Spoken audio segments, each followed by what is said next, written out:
I fully realize that I said this before, and that is that my model building workstation here is becoming sort of a catch-all for a whole lot of stuff that doesn't have to be on it. And I know I said that a lot of this stuff is going to go back downstairs into my workshop later.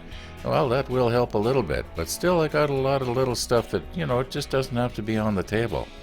And I don't even have any plastic parts here spread around. It's probably a good thing that the ship isn't here yet. There wouldn't be any place to put it. Anyway, let me try and explain what I've got in mind for today.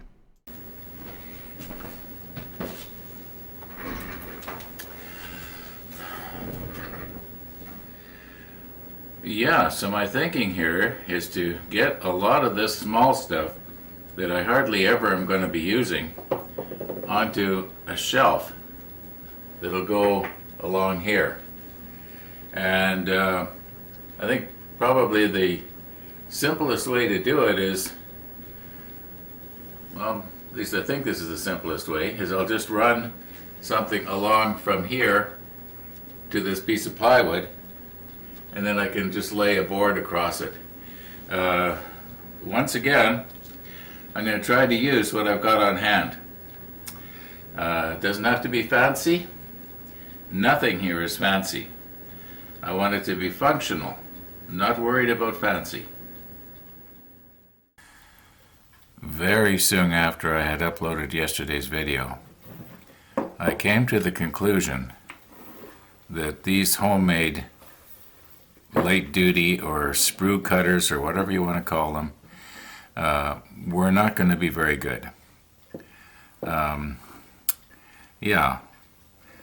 And also I do realize, and I did know at the time, that if I was to put a center punch on right there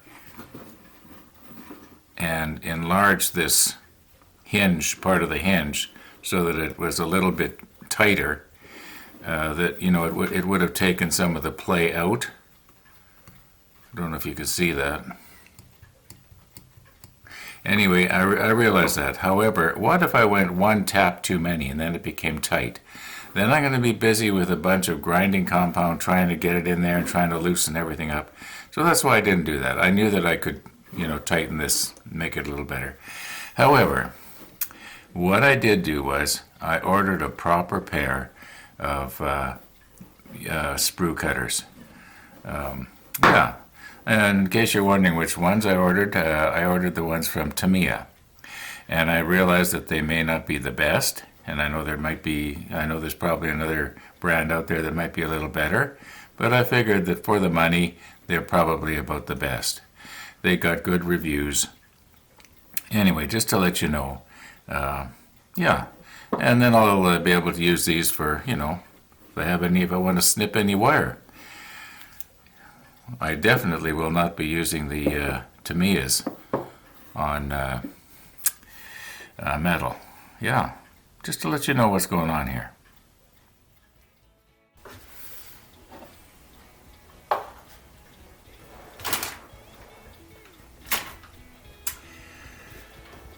Well, what you see is what you get.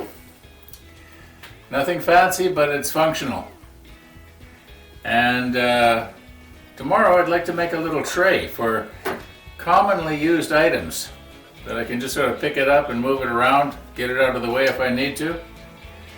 And also, I want to have something that I can put my model that I'm working on and slide it around so that it's going to be directly underneath the camera. The camera will be on here, of course. And, well, that's going to be another episode. In the meantime, thanks for watching, and all being well, we'll see you tomorrow.